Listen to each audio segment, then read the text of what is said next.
नमस्कार दोस्तों, मेरी भाषा हिंदी भाषा परिवार में आप सभी का एक बार फिर से स्वागत है। आज हम पढ़ने वाले हैं कहानी हरी बिंदी।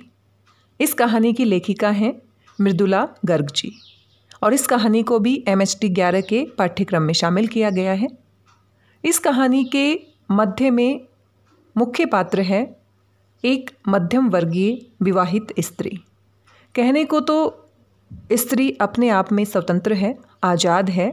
परिवार का हर सदस्य कहता है कि वो अपनी मन मर्जी से कुछ भी कर सकती है, कहीं भी जा सकती है, कुछ भी पहन सकती है, कुछ भी खा सकती है, लेकिन फिर भी वो पूरी तरह से अपनी मन मर्जी नहीं कर सकती।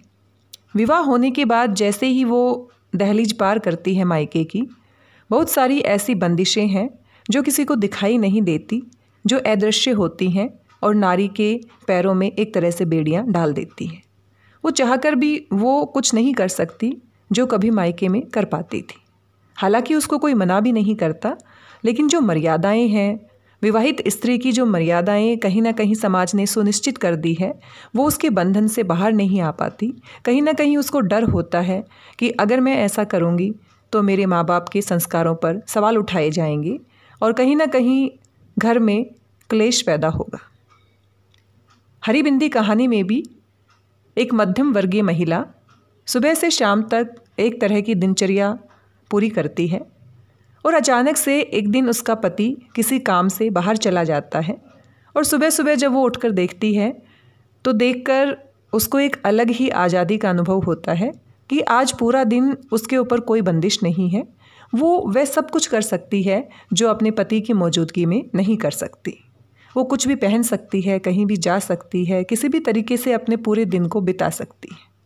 शादीशुदा होने के बाद अपनी मर्जी के अनुसार जीने का मौका मिलने वाली नायिका कैद से बाहर आए कैदी की तरह अपनी आज़ादी का भरपूर मजा लेती है।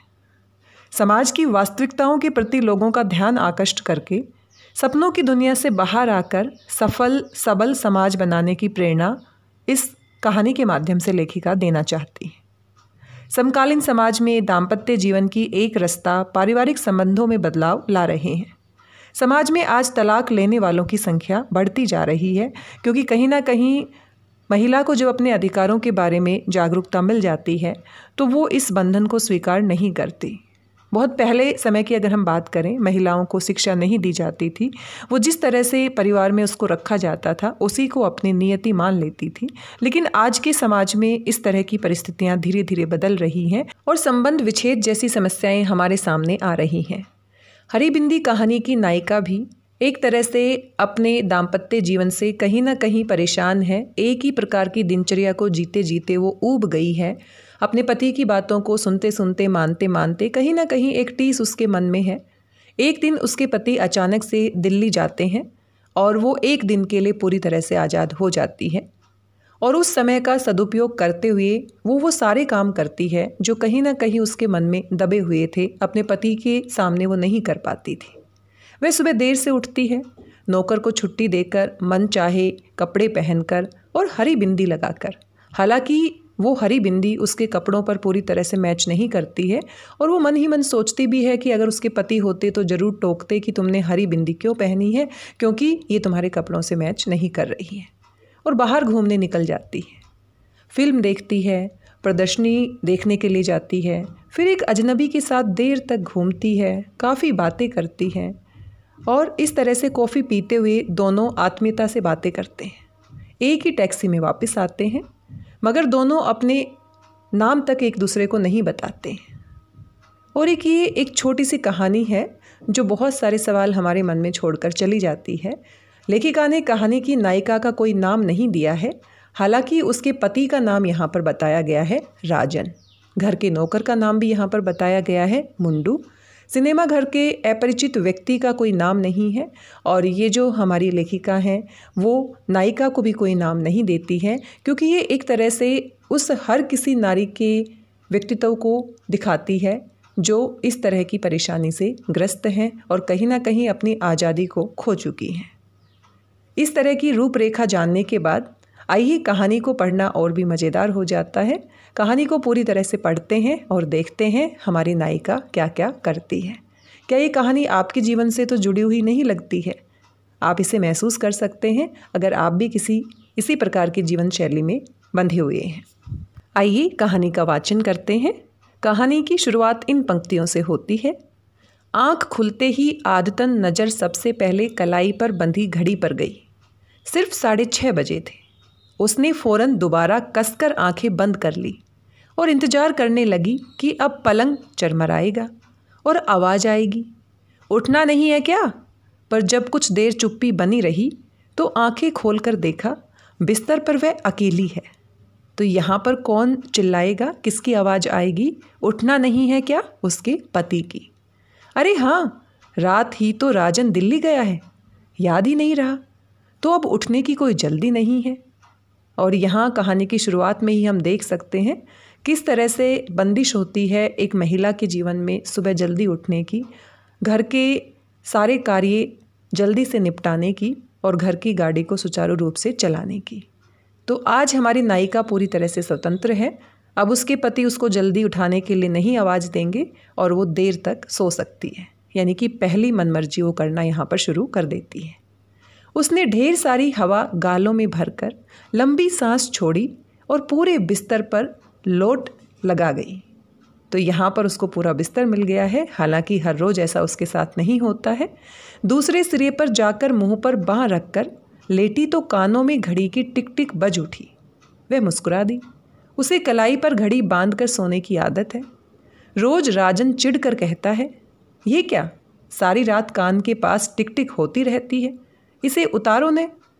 उसने मुंह पर से बाँह हटा ली, तकिया खींचकर पेट के नीचे दबा लिया और लंबे चौड़े पलंग पर बाहें फैलाकर औंधी लेट गई। ओह, सुबह देर तक सोने में कितना आनंद आता है। राजन होता है तो सुबह 6 साढ़े 6 बजे से ही खटर पटर शुरू हो जाती है। चाय नाश्ते की तैयारी, दोपहर का खाना, साथ में और 8 बजे राजन दफ्तर के लिए रुखसत। न जाने राजन को जल्दी उठने का क्या मर्ज है। खैर, आज वह स्वतंत्र है, जो चाहे करे, और दोबारा सोने की तैयारी करने लगी। फिर आँख खुली तो 8:30 बज चुके थे। उसने एक प्याला चाय बनाई और खिड़की पर पर्दा हटाकर बाहर झांकने लगी। दूर तक धुंध छाई थी। आज जरूर बरसात होगी, उसने सोचा। उसे धुंध बहुत भली लगती है। जब मालूम नहीं पड़ता वहाँ कुछ दूर पर क्या है तो अनायास आशा होने लगती है कि कोई अनुपम और मोहक वस्तु होगी। मैं भी खूब हूँ, उसने मुस्कुराकर सोचा। मुझे धुंध में खुलापन लगता है और सूर्य के प्रकाश में घुटन। तो ये पंक्ति इस कहानी की बहुत ही महत्वपूर्ण पंक्ति है। यहाँ पर प्रतीकात्मक अर्थ छुपा हुआ है। वैसे तो धुंध सामान्यतः हमें इतनी पसंद नहीं आती है क्योंकि धुंध में हमें सब कुछ धुंधला नजर आता है, लेकिन यहाँ पर लेखिका धुंध की खूबसूरती के बारे में सोचती है कि धुंध में मुझे खुलापन नजर आता है। ये आशा मन में होती है कि धुंध के पार कोई अनुपम और मोहक वस्तु छुपी हो सकती है। और सूर्य में घुटन महसूस होती है। सूर्य में सब कुछ उसकी आंखों के सामने स्पष्ट है और उसकी अपनी कोई मर्जी नहीं है। जैसे वो ढाल दी गई है इस परिवार में, उसको ऐसे रहना है और वैसे ही वो सूर्य के प्रकाश में एक तरह से घुटन महसूस करती है। चाय पीकर गर्म पानी से देर तक नहाया जाए, उसने सोचा और बाल्टी भरने लगी। फिर ठंडे पानी की फुहार ही ऊपर छोड़ ली और एक गजल गुनगुना उठी। बड़े तौलिए से खूब रगड़कर बदन पोंछा। तो यहाँ पर हर चीज़ में एक प्रतीकात्मक अर्थ छुपा हुआ है। हालांकि हर रोज़ वो इस धुंध के मौसम में, इस ठंडे मौसम में गर्म पानी से नहाती है, लेकिन यहाँ पर भी वो गर्म पानी की बंदिश को तोड़ देती है और ठंडे पानी की फुहार अपने ऊपर छोड़ लेती है। गजल गुनगुनाती है, बड़े तौलिए से खूब रगड़कर बदन पोंछा। आज एक अद्भुत स्फूर्ति और उत्साह का अनुभव हो रहा है। नीले रंग का कुर्ता और चूड़ीदार पजामा पहना तो नीले रंग की बिंदी माथे पर लगाने को हाथ बढ़ गया। फिर न जाने क्या सोचकर उसे छोड़ दिया और बड़ी सी हरी बिंदी लगा ली। तो यही कहानी का शीर्षक भी है, हरी बिंदी। तो हरी बिंदी के पीछे बहुत गहरे अर्थ छुपे हुए हैं कि यहाँ पर आज उसने अपनी बिंदी को मैच नहीं किया, बल्कि एक ऐसी बिंदी लगा ली जो उसकी कपड़ों से मैच नहीं करती थी। राजन होता तो कहता, नीले पर हरा क्या तुक है, खिलखिलाकर हंस पड़ी। तो यहाँ पर कहानी में हम महसूस कर सकते हैं कि उसको हर छोटी छोटी बात पर राजन की बातें याद आ रही है, क्योंकि हर छोटी छोटी बात वो राजन के हिसाब से ही करती है, उसकी अपनी कोई मर्जी नहीं होती है। दराज खोली तो नज़र चांदी की बाली पर पड़ गई। उठाकर कानों में लटका ली। विवाह के बाद से पहननी छोड़ दी थी। नकली है न, और ज़रूरत से ज़्यादा बड़ी। राजन कहता है। एक पुराना बैग हाथ में ले झपट कर बाहर निकल आई। बरामदे में मुंडू बैठा आराम से सिगरेट फूंक रहा था। राजन की उसे देखते ही हथेली में छिपा और बड़ी संजीदगी से बोला, खाना क्या बनाऊं? कुछ नहीं, उसने कहा। नहीं खाएंगी? तुम्हारी छुट्टी है। मुंडू की घबराई सूरत देखकर हंस पड़ी और बोली, मेरा मतलब जो तुम्हें अच्छा लगे बना लो, तुम्हें ही खाना है, चाहे खाओ चाहे छुट्टी मनाओ। तो यहाँ पर मुंडू की छुट्टी कर दी गई है। वो खाना नहीं बनाएगा और वो भी एक दिन के लिए अपनी मनमर्जी करेगा, बिना ये चिंता किए कि ठीक कहाँ जाएगी या क्या करेगी। वह सड़क पर कुछ दूर चलती चली गई। बस इतना जानती है कि आज का दिन यूं ही नहीं जाने देगी। कुछ तय करने से पहले बारिश शुरू हो गई।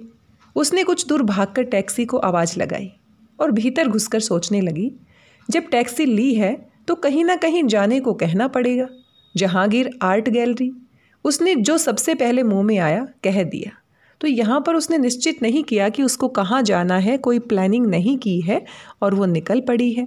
जो जो उसके मन में आ रहा है, कहीं ना कहीं दबी इच्छाएं हैं, वो बाहर निकल रही है एक एक करके। गैलरी में किसी आधुनिक चित्रकार की प्रदर्शनी हो रही थी। कुछ समझ में नहीं आया पर आनंद अवश्य आया। आज कुछ भी करने में आनंद आ रहा है। एक चित्र के आगे वे काफ़ी देर तक खड़ी रही। देखा पूरे कैनवास पर रंग बिरंगी रेखाएं इधर उधर दौड़ी चली जा रही हैं। अरे, उसने सोचा, ये तो बिल्कुल मेरे कुर्ते की तरह है। वह जोर से हंस पड़ी, इतनी जोर से कि पास खड़ा एक दड़ियल उसे घूरने लगा। दड़ियल यानी कि दाढ़ी वाला आदमी। कहीं यही तो चित्रकार नहीं है? बेचारा, जरूर चित्र अत्यंत त्रासद रहा होगा। उसने चेहरा गंभीर बनाया और दड़ियल के पास जाकर विनम्रता से कहा, सॉरी, और बाहर निकल आई।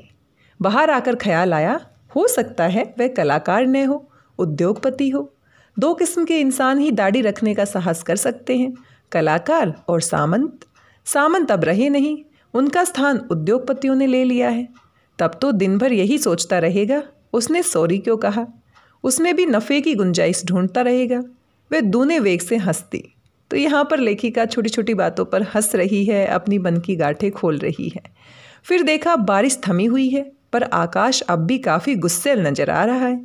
पूरा बरसा नहीं, उसने सोचा, और फिर सड़क थाम ली। सड़क के किनारे रेस्तरां देख याद आया कि काफ़ी ज़ोर से भूख लगी है। भीतर जाकर चटपट आदेश दे दिया, एक गर्मा गर्म आलू की टिक्किया और एक आइसक्रीम। एक साथ? बैरे ने आश्चर्य दिखाया। तो यहाँ पर भी प्रतीकात्मक अर्थ है कि आइसक्रीम, और यहाँ पर गर्म और ठंडे का गर्मा गर्म आलू की टिक्किया और आइसक्रीम का क्या कॉम्बिनेशन है। तो जो हमारा वेटर है, बैरा है, वो भी हैरान हो जाता है। हाँ, कोई ऐतराज़ नहीं। जी नहीं, लाया। उसे ठंडा और गर्म एक साथ खाना भला लगता है। कहते हैं दांत खराब हो जाते हैं। कितना चटपट काम हो गया आज। राजन रहता तो बढ़िया जगह बैठकर आराम से खाने की सूची देखने के बाद सोच विचार कर आदेश दिए जाते हैं। तो यहाँ राजन की बात बार बार उसको याद आ रही है। खाकर बाहर निकली तो सोचा, पास किसी सिनेमा घर में पिक्चर देख ली जाए। किस्मत से अंग्रेजी की पुरानी मजाकिया पिक्चर लगी थी, डैनी के की। राजन कहता है, न जाने तुम्हें डैनी के कैसे पसंद है। मुझे तो इसके बचपने पर हंसी नहीं आती, पर उसे आती है, खूब आती है। फिर हंसी पर हंसी आती है, कभी कभी बेबात आती है, जैसे कि आज। पिक्चर के दौरान वह आज और दिनों से ज़्यादा ठहाके लगा रही थी। पास बैठे आदमी की सूरत अंधेरे में दिख नहीं रही थी, पर हंसी की आवाज़ जरूर सुनाई पड़ रही थी। पता लग रहा था हंसने में वह उससे 2 कदम आगे है। अदाकार की एक खास बेचारगी की मुद्रा पर वे इतनी ज़ोर से हंसे कि उनके हाथ आपस में टकरा गए। सॉरी कहने के इरादे से एक दूसरे की तरफ मुड़े, पर माफ़ी मांगने की बजाय एक ठहाका और लगा गए। उसके बाद हर बार यही हुआ। हंसी आने पर वे अनायास एक दूसरे को देखते और मिलकर हंसते। खेल खत्म होने पर एक साथ बाहर निकले तो देखा 4:30 बजे ही काफ़ी अंधेरा हो चला है। आकाश यूँ तना खड़ा है कि अब बरसा। कितना सुहावना दिन है, उसने अपने पड़ोसी से कहा। सुहावना? उसने कुछ अचरज से कहा, या बेरंग? हाँ, कितना सुहावना बेरंग दिन है। वह हंस पड़ा। समझता हूँ सूरज यहाँ रोज निकलता है, पर धुंध कभी कभी होती है। 8 महीनों में आज पहली बार। अब मानसून शुरू हो जाएगी। हाँ, आज खूब बरसेगा, उसने कहा। फिर अनायास जोड़ा, कॉफ़ी पिएंगे? जरूर। हल्की हल्की फुहार पड़नी शुरू हो गई तो दोनों भागकर सामने वाले रेस्तरां में जा घुसे। उसने बाल झटक दिए और बोली, आपका छाता कहाँ है? छाता? हाँ, आप लोग हमेशा छाता साथ रखते हैं न? वह ठहाका मारकर हंस पड़ा। इंग्लैंड में? उसने कहा। कॉफ़ी मंगाकर दोनों सामने काले पड़ आए समुद्र को देखते अपने अपने ख्यालों में खो गए। सहसा उसकी आवाज़ सुनकर वह चौंकी। आप क्या सोच रही हैं? ये जानने के लिए पैनी का खर्चा करने को तैयार हूँ, वह कह रहा था। दीजिए, उसने हंसकर कहा। उसने निहायत संजीदगी से जेब में हाथ डाला और एक पैनी आगे कर दी। उसने उसे हथेली में बंद कर लिया। बतलाना सच सच होगा। मैं सोच रही थी समुद्र में कूद पड़े तो कितनी दूर तक अकेली तैर सकूंगी। और आप क्या सोच रहे थे? पर पैनी नहीं दूंगी। उसने मुट्ठी कसकर बंद कर ली, जैसे उसमें किसी आत्मीय का दिया उपहार हो। बुरा तो नहीं मानेंगी? उसने पूछा। नहीं, उसने कह दिया, पर दिल बैठ गया। अब वही घिसी पिटी आशिकाना बातें शुरू हो जाएंगी। मैं सोच रहा था बारिश बढ़ जाने पर यहाँ से वोरली तक का टैक्सी भाड़ा कितना लगेगा। वह जोर से हंस पड़ी, दुर्भावना से नहीं, हर्ष के अतिरेक से। मुझे रास्ते में छोड़ते जाएंगी तो आधा, उसने कहा। बहुत खूब। उसने यह नहीं पूछा कि वह कहाँ रहती है। उसे लगा जीवन में पहली बार ऐसे इंसान के साथ बैठी है जो ये नहीं जानना चाहता उसके पति हैं या नहीं, और हैं तो क्या काम करते हैं। तो ये कितनी गहरी बात है। एक महिला विवाहित है या अविवाहित है, इससे कितना फ़र्क पड़ जाता है। कोई भी पुरुष किसी अनजान महिला से किस दृष्टि से बात करता है, क्या सोचकर बात करता है, तो यहाँ पर जिस अनजान पुरुष की बात की जा रही है उसमें कहीं ना कहीं लेखिका को एक आत्मीय भाव महसूस होता है। वो जो पुरुष है उसको पुरुष की नज़र से नहीं देख रहा है, बल्कि एक इंसान की नज़र से देख रहा है। और जो ये कमी एक स्त्री के जीवन में हमेशा रहती है कि वो किसी पुरुष के साथ अगर बात भी करती है तो कहीं ना कहीं कुछ मर्यादाएं आ जाती हैं और उसको स्त्री ही समझा जाता है। तो जब दो व्यक्ति बात करते हैं तो दो व्यक्तियों के स्तर पर बात होनी चाहिए। वहाँ पर स्त्री या पुरुष के बीच का जो भेद है वो कहीं ना कहीं आँखों में नहीं दिखना चाहिए। समुद्र के जल पर गिरती वर्षा की बूंदें कितनी अच्छी लगती हैं, उसने कहा। कुछ देर दोनों चुप रहे। प्रशांत महासागर पर जब जहाज जाता है तो उसके अग्रभाग से चीरता जल चांदी की तरह चमकने लगता है। अतिथि ने कहा। क्यों? शायद फोस्फोरस के कारण। आपने कभी नहीं देखा? नहीं। मौका मिले तो देखिएगा। आप बहुत घूमे हैं, उसने हल्की ईर्ष्या के साथ पूछा। बहुत? वह याद करके मुस्कुरा रहा था। सबसे अच्छी जगह कौन सी लगी? जब जहाँ हुआ। वह हिचकिचाहट के साथ मुस्कुराया। पता नहीं वह समझे या न समझे। वह हामी में सिर हिलाकर मुस्कुरा दी। उसने देखा कॉफ़ी ख़त्म हो चली है और बैरा बिल लिए आ रहा है। बाहर वर्षा थमने लगी है, धुंध भी छंट रही है। नहीं, धुआंधार नहीं बरसेगा।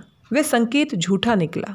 अब धुंध हट जाएगी और वही तेज प्रकाश वाला सूर्य निकल आएगा। तो ये जो पंक्ति है धुंध और प्रकाश वाली, तो प्रकाश वो अपने जीवन की सच्चाई को बता रही है, जहाँ उसके सामने सब कुछ स्पष्ट है कि उसे हर रोज़ कौन सी दिनचर्या का पालन करना है, किसके अनुसार कार्य करना है। और जो ये धुंध है वो आज एक दिन के लिए अचानक से उसके जीवन में छाई है और इस धुंध के पार उसने अपना एक पूरा दिन बिताया है। उस पूरे दिन में उसने पूरा जीवन जी लिया है। कितने वर्षों की जो उसकी दबी हुई इच्छाएं थी, खुलकर हंसने की इच्छा थी, खुलकर बात करने की इच्छा थी, कहीं पर भी घूमने की इच्छा थी, वो आज उसने पूरी कर ली है। बिल आने पर उसने उठा लिया और कहा, न्योता मेरा था। अतिथि ने बहस नहीं की। शुक्र है, उसने सोचा, पैसे देने की जिद करने लगता तो सब कुछ बिखर जाता।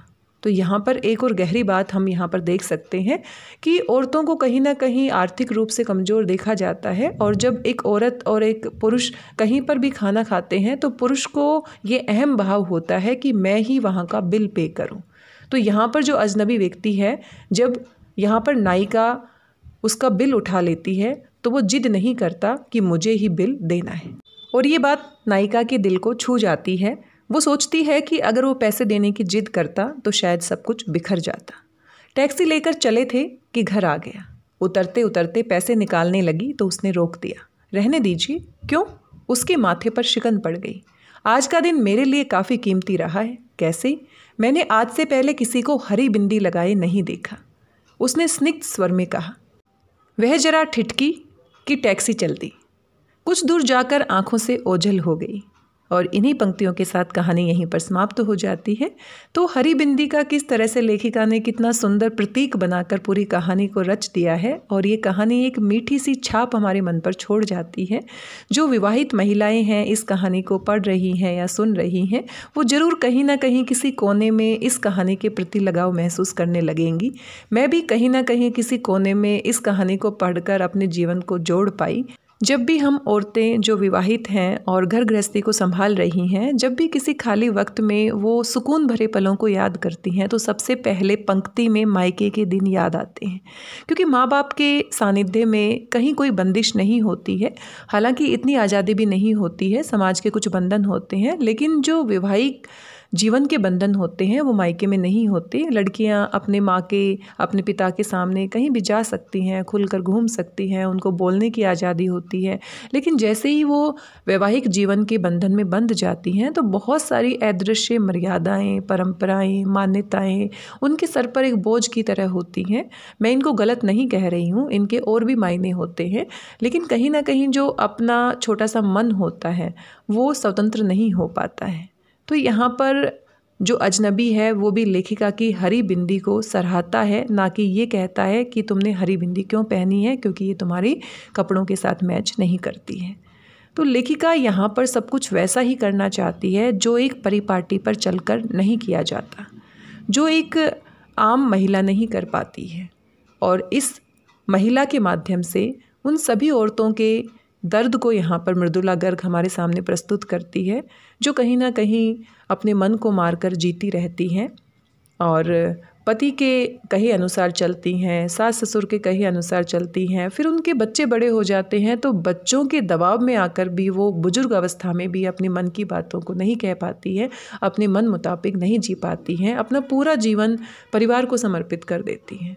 और कभी कभी वो अपनी मनमर्जी करती हैं तो कितना उनको सुनने को मिलता है कि ये सब करने का क्या फ़ायदा, अब तुम बच्ची नहीं हो, अब तुम मायके में नहीं हो, अब तुम्हारी शादी हो गई है, अब ये परिवार की मर्यादाएं ये रहेंगी, ऐसा पहनो, ये रीति रिवाज हैं, ये हमारे घर के संस्कार हैं। न जाने कितनी बातें सुनने को मिलती हैं और ये हर महिला को सुनने को मिलती हैं।